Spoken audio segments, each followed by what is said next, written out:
Japanese General Hideki Tojo is a cold-blooded control freak, responsible for millions of deaths. Within a 3-week period, 300,000 are butchered. Some disemboweled, some are buried alive, some are beheaded. The lucky ones are shot.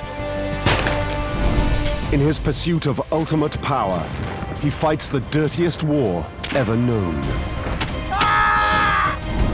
People were vivisected alive without anesthetic. It would be the worst horror film you could ever imagine. Seriously, beyond comprehension. This is the story of the Japanese leader responsible for the attack on Pearl Harbor, an Asian Holocaust, and the torture of POWs.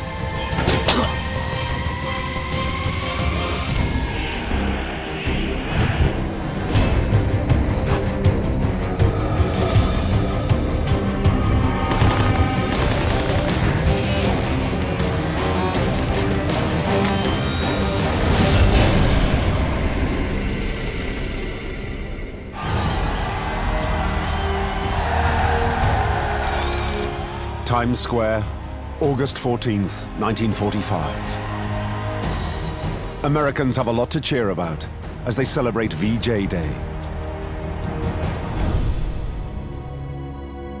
But 7,000 miles away, a bizarre private drama is playing out in a Tokyo suburb.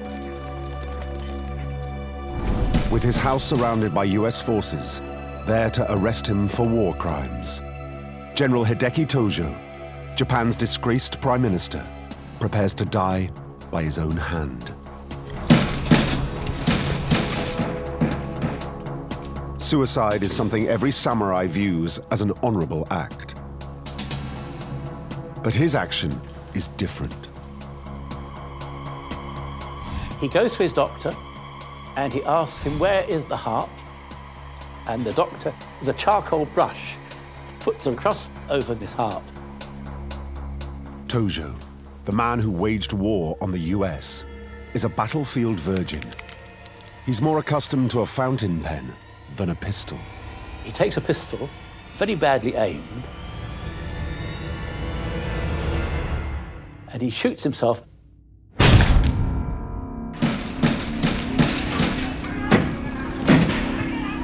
They break in when they hear the shot, and he's lying there bleeding profusely.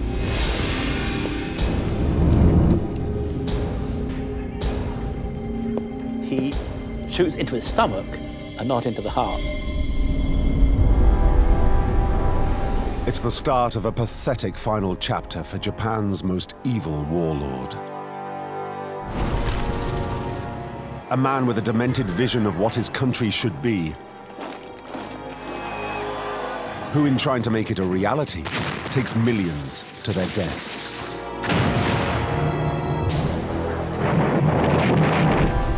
His journey to this moment starts decades earlier, when Japan and America were allies.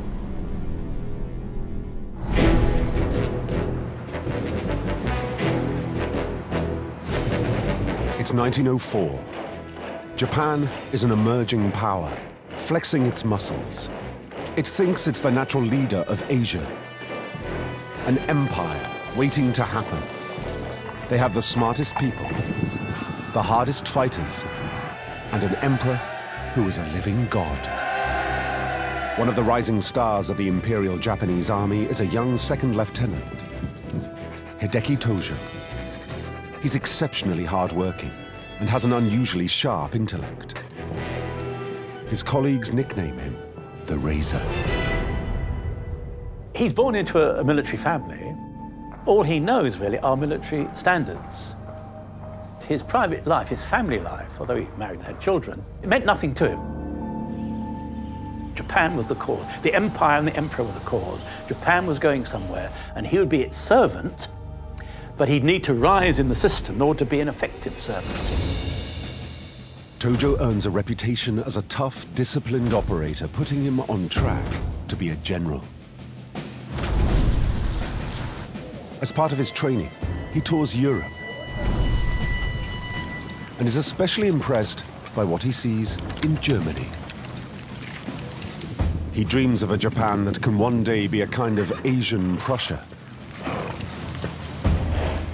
Supremely disciplined, with a proud military tradition.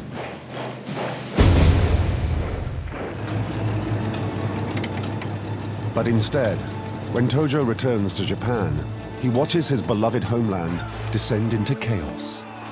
A brief flirtation with Western-style democracy in the 1920s is hit hard by an economic slump that follows the Wall Street crash. The nation's political elite can't cope with the onset of the Great Depression in 1930. There is social unrest and protests on the streets. Increasingly, people start looking to the emperor and the army for leadership. There is a feeling that the military needs to do something to save Japan. But of course, they're also rather self-serving because they want to put themselves into a position of power and push their own agenda, which is imperial expansion. The army believes the answer lies in creating an empire. But it's split into two factions, each bitterly at odds with the other. You have the Kodoha are known as the Imperial Way faction in English. Now, these guys, they're most interested in trying to knock off the Soviet Union, incredibly. Japan and the Soviet Union have been great rivals for centuries over the control of Northeast Asia. And the Kodoha want to settle old scores. The other side, the Tojo, known as the Control Group, are primarily interested in a war in China. They know that invading China will provide essential natural resources Japan desperately needs to build an empire. The Tojo also favor more modern, technocratic, European-style military methods and tactics.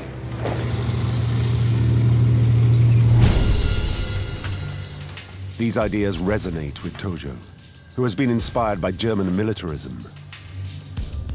And a leading member of the Tojo, Major General Tetsuan Nagata, becomes a close friend and mentor. Nagata, however, is deeply hated by the rival faction. And as tension rises between the two sides, a young Kodoha officer, Lieutenant Colonel Saburo Aizawa, decides to take matters into his own hands.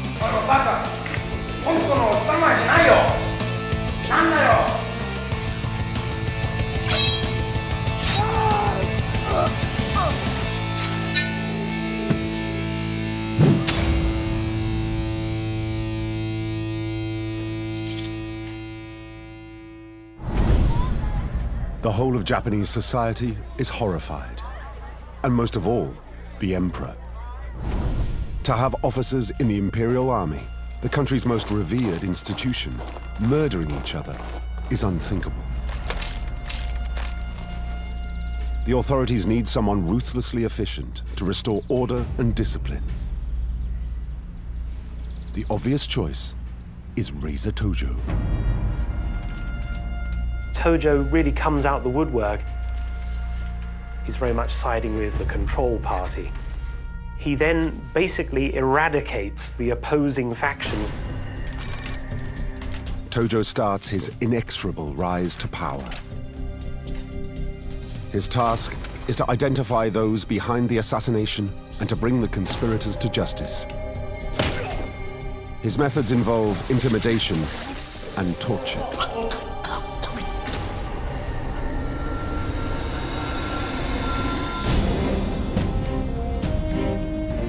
That Emperor Hirohito is very pleased. Tojo is promoted to Major General. He's well on his way now to become a very, very serious power player. And he's got the eyes and ears of the Emperor upon him, which is very, very important. Along with his promotion, Tojo is rewarded with command of Japan's military police, the Kempeitai, who are already notorious for their brutality. Kempeitai in Japanese means law soldiers, so it gives you a clue immediately. They're a kind of political, legal soldier.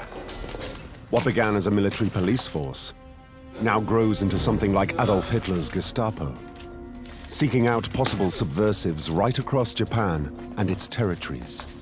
I would say the Kempeitai were probably the most paranoid military unit that ever existed. They basically suspected everybody. The first thing that would happen to you if you were hauled in by the Kempeitai for questioning was they would beat you very, very, very severely before they even asked you any questions. Under Tojo, the Kempeitai become one of the most sadistic paramilitary enforcers in human history, comparable in brutality to anything the Nazis produced. They are masters of all forms of foul and horrible torture, and were greatly feared by the ordinary Japanese people. A highly immoral organization run by extremely questionable people whose loyalty is only to the central military authorities. Tojo uses the Kempeitai to target all who could oppose his ambitions for a Japanese empire.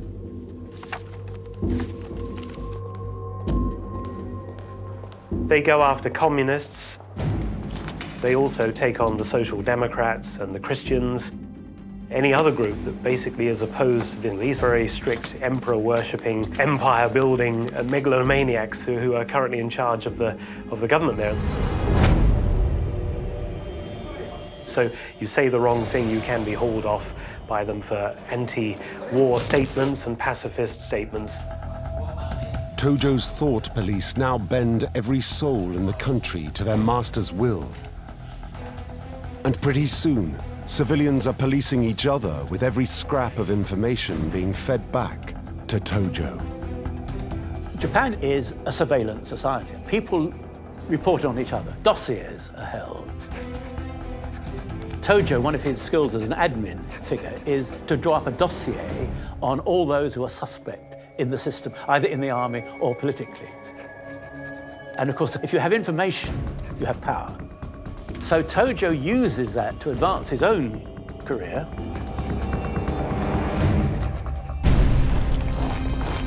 By 1937, Tojo's power base is growing.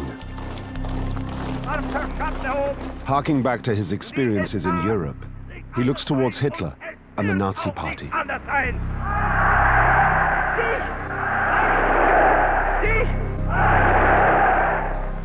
Tojo is drawn by one key Nazi idea. The territorial expansion is justified by racial superiority. There's a very similar kind of idea like the German Lebensraum, living space, that somehow the Japanese have a right to expand into China and to use the Chinese as cheap labor, slave labor, and also steal all the mineral resources that are there. They see the Chinese as being subhumans, the same way as the Nazis view the Slavic peoples as Untermenschen. This belief gives the Imperial Japanese Army the right to invade China. And they start with an horrific terror campaign to show the Chinese who's boss. The world looks on in shock, while Tojo, though not directly involved, is beyond delighted. To him, it's proof of the awesome might of the Japanese army and confirmation of its racial superiority. This 6-week descent into hell becomes known as the Rape of Nanjing.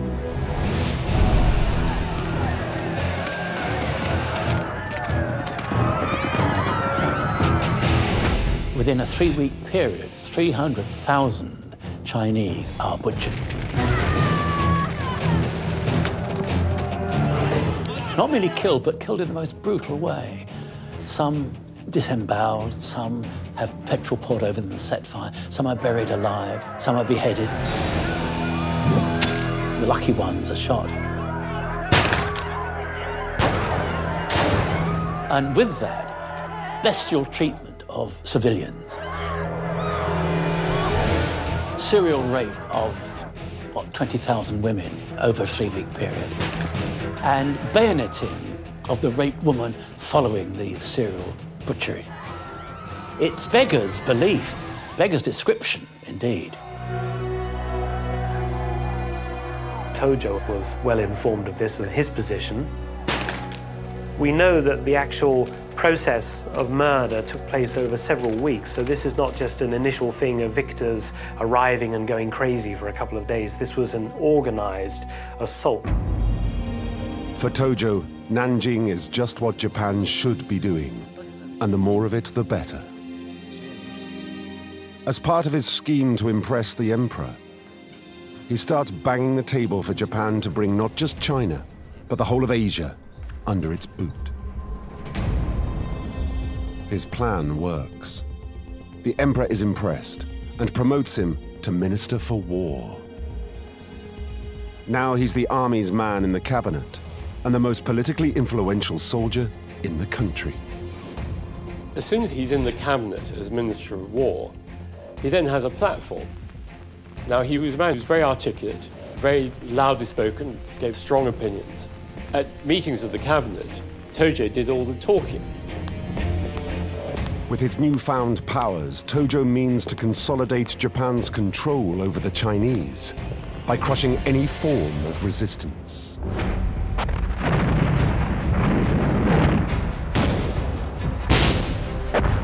Guerrilla strikes by the Chinese have proved highly successful in stopping the Imperial Japanese Army. The local general proposes a radical policy to deal with the problem, and Tojo signs it off. The Chinese Communist Party are fighting a guerrilla warfare in which they rely on the support of the local population to provide them labor, to provide them with food, to provide them with refuge. The reaction of the Japanese authorities is to try to defeat guerrilla warfare by attacking those who support the guerrillas. You terrorize the peasantry. Tojo calls the new policy the 3 alls. It means burn all, loot all, kill all. The 3 alls policy involves the burning of the property of those who are suspected of supporting the Chinese forces, the seizing of their food, and the killing of them and their families. So it's a policy of terror, and there are large numbers of people who died. The 3 alls policy supposedly killed up to 3 million people, but if you look at the total number of deaths caused by Japan and China in the Second World War, the figure could easily be between 20 and 30 million. One really has no exact way of knowing. For Tojo, China is just the beginning. He has promised Japan a mighty empire, and he means to deliver. He argues that Japan's lack of natural resources will soon bring the country's economy to a grinding halt. To succeed, Japan must adopt large-scale imperial expansion, like the Nazis in Europe. The Japanese thought they wouldn't be able to feed themselves within a generation, and that their oil and rubber supplies in particular were so vital, and they couldn't provide them unless they took them from areas in Asia. If they weren't provided willingly by the local population, they'd have to be taken. Tojo identifies the European colonial territories of Southeast Asia as the best suppliers of oil and rubber. Thanks to Hitler's dazzling successes in Europe, those territories are now extremely vulnerable. France has been defeated. The British look as if they're going to be defeated. And the Dutch are also on the way out and reliant on the British. Those are the countries that control Southeast Asia. Southeast Asia contains all the raw materials that are needed. So, in essence, all they need to do is to reach out their hand and grab it. There's only one big obstacle left in Tojo's way. The United States of America. He's convinced it will never accept a Japanese empire.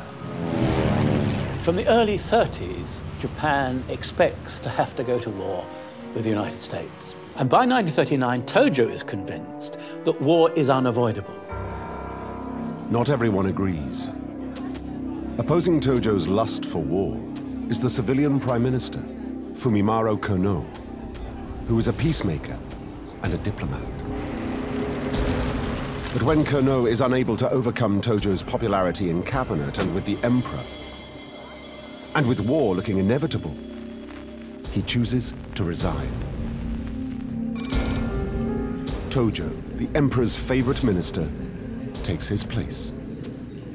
He is now not just the most powerful soldier in the country, but also its most powerful politician. At last, he can make his vision a reality.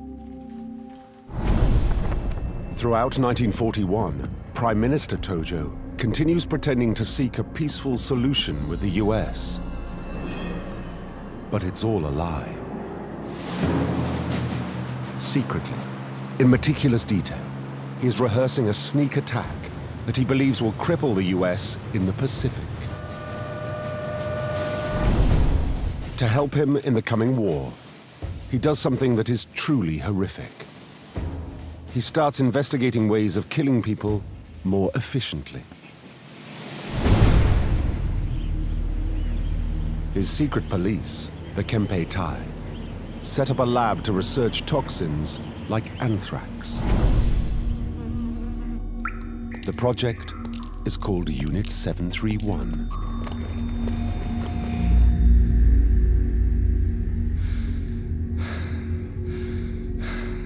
Unit 731, it's a Japanese chemical and biological weapons institution. Its primary goal is human experimentation, so it uses a lot of Chinese people, some Allied prisoners of war later on, and Russians as well. Unit 731 causes the excruciating deaths of some 12,000 innocent people in experiments that defy comprehension. They held on site thousands of people, men, women, and children. People were vivisected alive without anesthetic, because the anesthetic would interfere with the final results. Tojo's scientists carry out experiments of unimaginable cruelty, systematically investigating the extremes of human suffering. Largely what we know today about frostbite comes from Unit 731, because they're able to experiment on humans, so freezing of limbs in various forms and seeing how frostbite spreads. The Prime Minister is regularly updated on these experiments and ensures the unit is routinely supplied with live victims. They're taking men, women, and children, tying them to posts outside ranges, which they're then bombing with aircraft. They're testing flamethrowers on human beings. It would be the worst horror film you could ever imagine. Seriously, beyond comprehension. They really plumbed the absolute depths of human cruelty in the name of science. By the end of 1941, Tojo's preparations for war with the US are completed. The time has come to end the pretense of negotiations.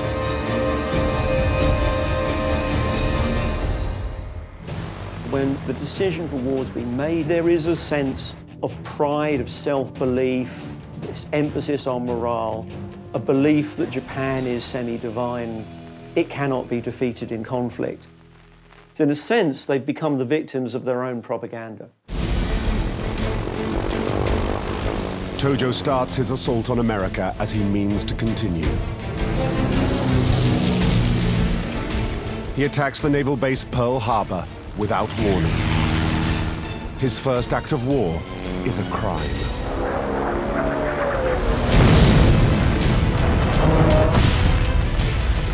The Japanese justification, as they put it, for Pearl Harbor was that we don't need to declare war because the war itself will be a declaration. Now, it breaks every rule, but there's a logic, a bitter, vicious logic.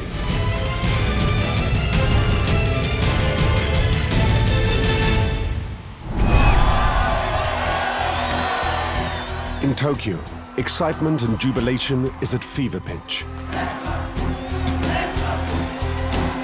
The success of the attack on Pearl Harbor makes Tojo a national hero. He now puts in motion the second phase of his plan.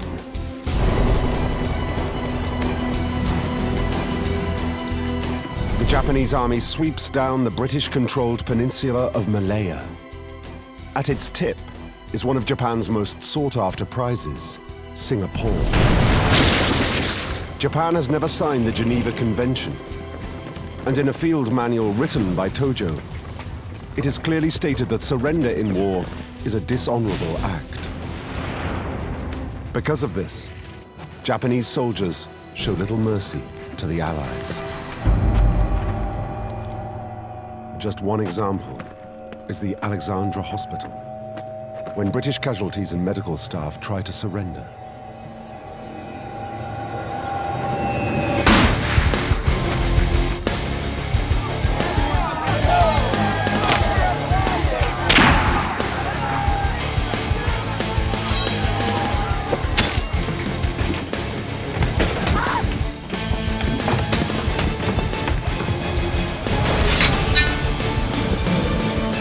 These guys may have been lying in hospital beds, previously wounded in battle, but the Japanese don't care.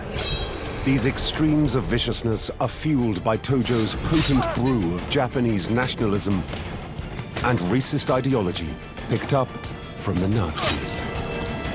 The Japanese felt enormous anger and xenophobia and enormously pent-up feelings of revenge against the Western Allies.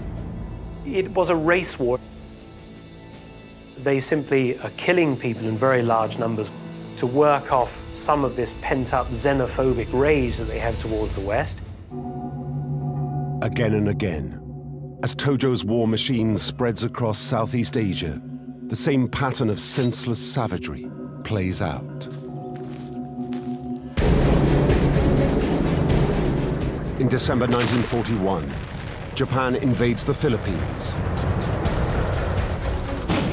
swiftly forcing the unprepared US and Filipino forces back to the Bataan Peninsula.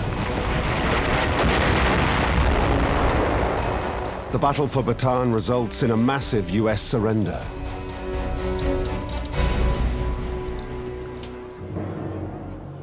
Those captured by the Japanese are forced to march to POW camps. The idea is to march them to a railhead at a particular town and then put them onto trains, cattle trains, and then take them off to a series of POW camps. But the Japanese turn it into a death march. The Japanese military regard their new captives with contempt, and the abuse of prisoners becomes standard. No soldier is honourable if he surrenders. It's tied in with this samurai notion of honour. And an honourable soldier will die rather than surrender. So when prisoners were taken, the brutalising of prisoners was done deliberately. It wasn't just an offshoot, it was done deliberately. What follows is a 60-mile forced march of 80,000 POWs, from battlefield to prison camp, that will see the deliberate murder of thousands of men. It will become known as the Bataan Death March. They were worked to death, literally. They were not given medical treatment. And this was deliberate policy. It wasn't simply an excess of war where things can happen. This is the strongest argument against Tojo and the military regime in Japan, that they actually actively encourage brutality as a policy. The treatment of the US and Filipino troops by the Japanese after the Battle of Bataan goes down in history as one of Tojo's most horrific acts.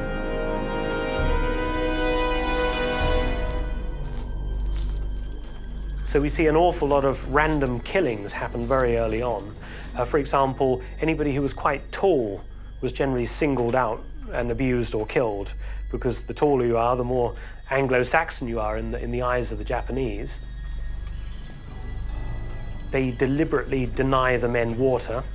The only water they're allowed to touch comes from filthy buffalo wallows, which is ridden with diseases.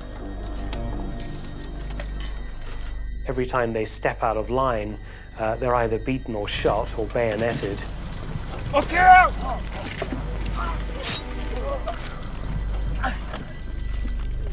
It's just an entire process of thinning out the ranks, if you like. They kill off pretty much anybody who can't get there under his own power. Anybody who's sick, wounded, or injured in some way. It's one of the most appalling episodes in the surrender of Allied POWs.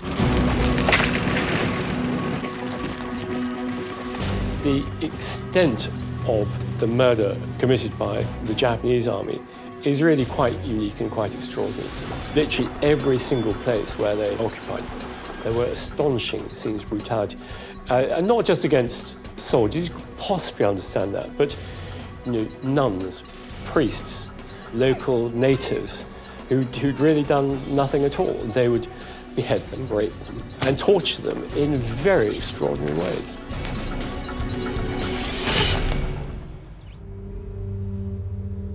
The atrocities are undoubtedly condoned by Tojo. He, as much as anyone, has openly promoted the loathing of foreigners and inferior peoples. As an obsessive intelligence gatherer, he receives regular, detailed reports of all activities. You have the Red Cross passing on information that there have been accusations of ill treatment of POWs. So Tojo is aware that these accusations are being made. He's aware that these events are taking place. Does he step in to indicate that this is unacceptable behaviour? There was no evidence to suggest that action had been taken. As the Imperial Japanese Army surges through Asia, it takes thousands of American, British, Dutch, and Australian prisoners of war. Bloated with race hatred, Tojo's forces treat their captives worse than pack animals. Starving, torturing, and murdering at will. 140,000 Allied personnel are captured. Some 30,000 die from starvation, disease, and mistreatment.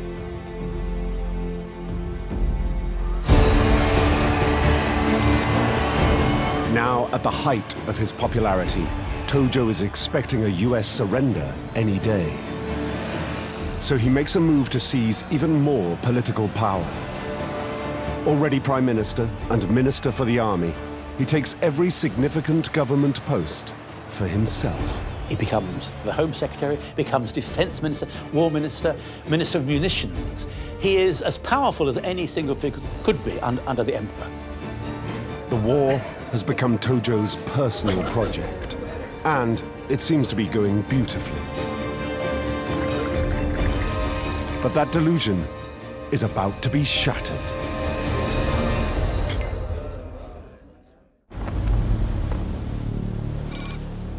Two and a half thousand miles out in the Pacific, a vital US base on the tiny atoll of Midway becomes the setting for Japan's first naval defeat in 75 years.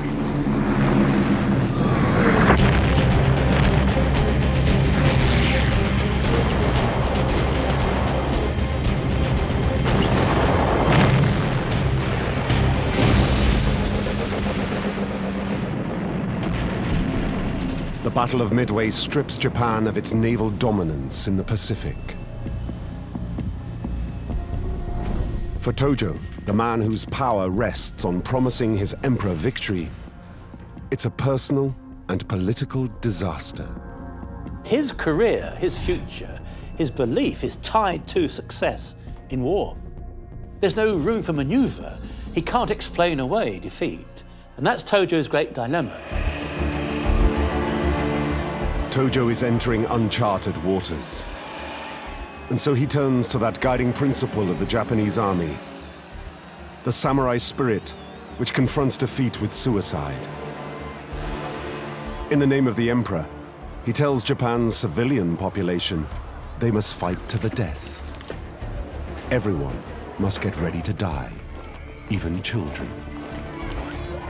He still believes in ultimate victory, but he begins to qualify And he says it might take longer. It might need greater effort on our part, which is why the argument we must militarize the whole society becomes so powerful. Why you train the kids at school, you give them wooden rifles to parade with, and you tell them, even as children, you need to become soldiers of the empire. Arming kids doesn't solve Tojo's problem. US forces in the Pacific are closing in on the Japanese mainland at an alarming rate. Once again, Tojo looks to Germany and Hitler for inspiration. He isn't just going to run Japan politically. He will take personal control of the army as well, even though he has minimal battlefield experience. In February 1944, he actually gets rid of General Sugiyama, who's head of the army, and takes on that role as well as chief of the army. So this is an extraordinary concentration of power, which bespeaks a lot of, I would say, Tojo's totalitarian abilities in the same way as a Stalin or a Putin, let's say. The situation he faces would challenge even the most experienced soldier. US forces are cutting off Japan's newly won oil fields, and the pressure's on to seize new resources. And so he endorses a completely harebrained scheme to invade the rich and heavily defended subcontinent of India. His plan is to knock the British out of the war.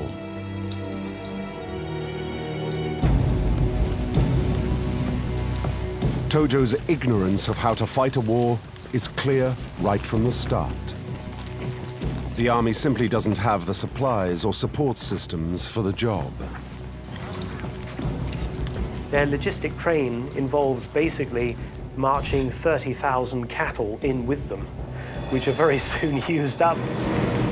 They expected to capture the Allied supply dumps, which they don't. And then, of course, the wheels come off very quickly off their offensive. In a series of brutal battles on the Indian border, at Kohima and Impal, Tojo's underfed and exhausted troops are shattered. Rather than let them retreat, to save his career, he demands that they fight to the bitter end. It ends up with the Japanese just expending their armed services in basically futile attacks. Frontal attacks, which are then beaten back with huge losses.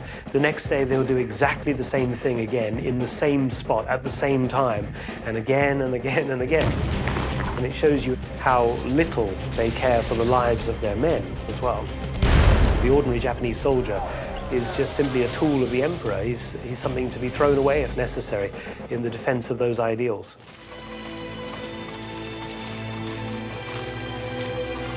Finally, Tojo's defeated army pulls back. Broken by their commander-in-chief's demented vision and colossal incompetence. Cut off and with no supplies, they lose more than a third of their men. The Japanese sicken very rapidly because they don't have the medical facilities we have, so they're all dying of dysentery and malaria and everything else. After the Battle of Impal, it's estimated that 36,000 Japanese soldiers died of starvation and disease on the retreat. That's out of an army of 90,000 soldiers. It's a pattern playing out across the Japanese campaign in Southeast Asia. Tojo's cruelty to his enemies is matched by total indifference to the suffering of his own men. If you look at the campaigns in the South Pacific, for every Japanese soldier killed by a bullet or by a mortar or by a bomb, 10 of them died of disease and starvation. At least 10 to 1. Their armies starved to death. Back in Tokyo, It's becoming clear that the war cannot be won. Tojo is under mounting political pressures and desperately tries to keep dissent under control. There are even growing rumors of assassination plots. Simply, things are getting beyond his control. There's increasing carping about him from every element of the government. He's a defeated political leader. He's a defeated warlord. Certainly by 1944, time is running out. But instead of seeking peace, Tojo decides to up the ante. As his Indian adventure crumbles, he turns his attention to the Pacific Front. And if it means sacrificing civilians as well as soldiers, so be it.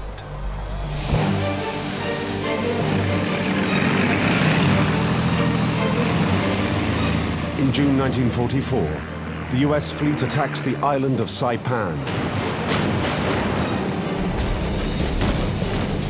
It's the gateway to Japan's home islands, and a battle that Tojo absolutely cannot afford to lose.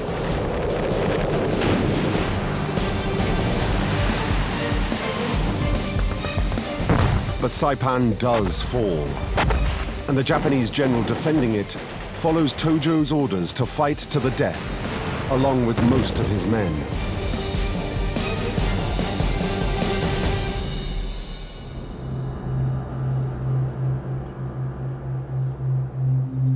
Out of a force of 31,000 Japanese troops, 24,000 are killed in battle,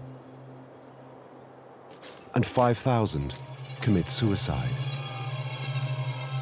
Only a handful are taken prisoner. In Tokyo, the loss of Saipan is kept a secret from the Japanese people, but for the high command, it triggers panic. Nobody expected Saipan to fall so quickly. This was a huge loss of face. The emperor even offers to abdicate. And all talk is now of negotiating a settlement with the US. But Tojo is having none of it. Far worse is in store on Saipan. And the horror to come will be almost entirely his handiwork. American forces on Saipan are astonished as wave after wave of Japanese civilians commit suicide, many by jumping off cliffs.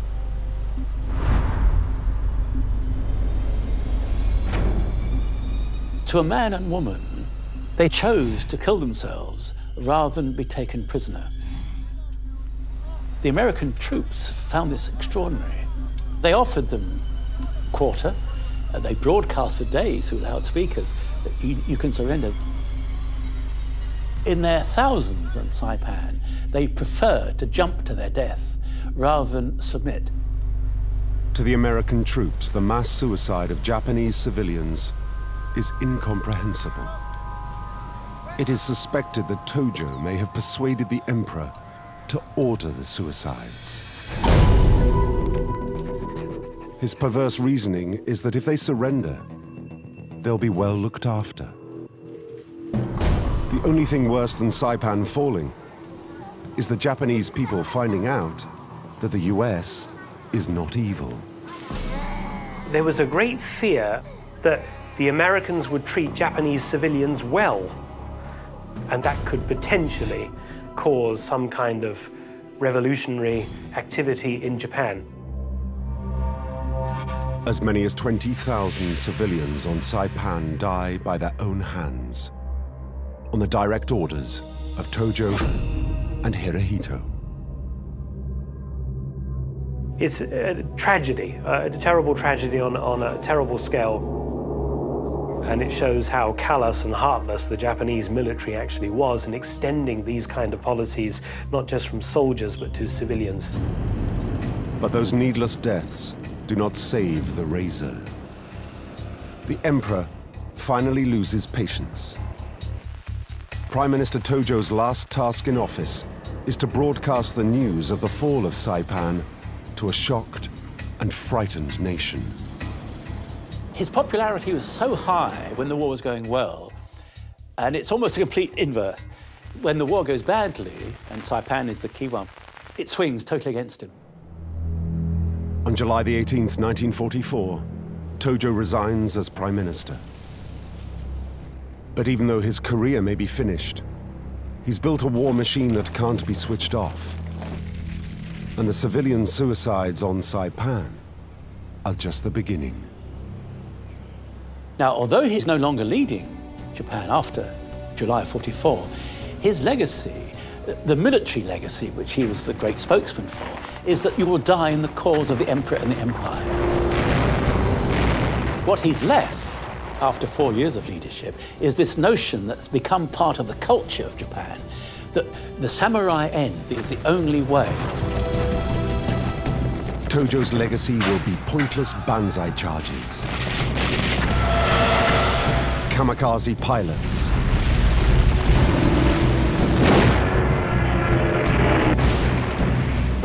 and the senseless slaughter of hundreds of thousands of Japanese soldiers and civilians for another terrible year. By February 1945, the US has invaded the Philippine islands of Leyte and Luzon.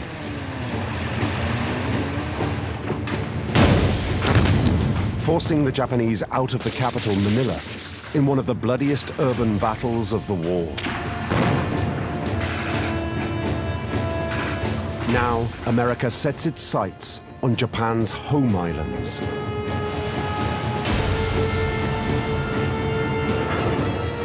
Landing troops first on Iwo Jima.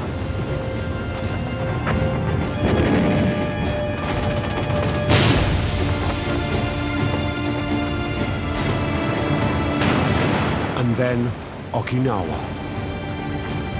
The fighting is brutal, as the Japanese forces outgunned and outnumbered, cling desperately to the mentality that Tojo had so fervently enforced: no surrender.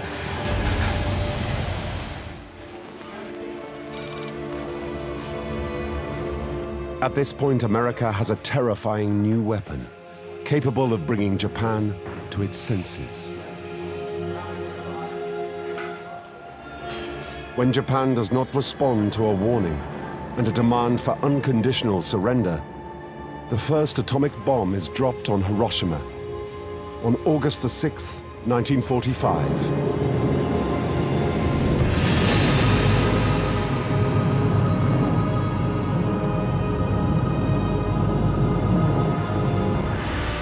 Killing over 66,000 people.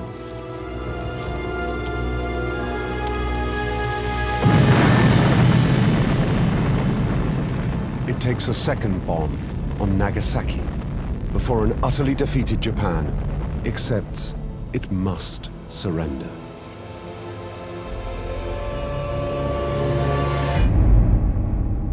In the end, both atomic bombs claim well over 100,000 lives. It's 1946. Tojo survives his botched suicide attempt and is put on trial. He's found guilty of 7 war crimes. At the trial, Tojo does not apologize for the war, says that the war was an honorable war. It was dedicated to Japan's survival as a nation, and that although things may have happened in the war which he might now regret, which he didn't specify, he did not regret the war, he did not regret Pearl Harbor, and he believed that he'd acted honorably. To the end, Tojo will not admit his guilt. He is hanged on December the 23rd, 1948. He dies despised by the nation he abused and by the emperor he claimed to serve. Today, he is almost entirely forgotten, an irrelevance to Japan.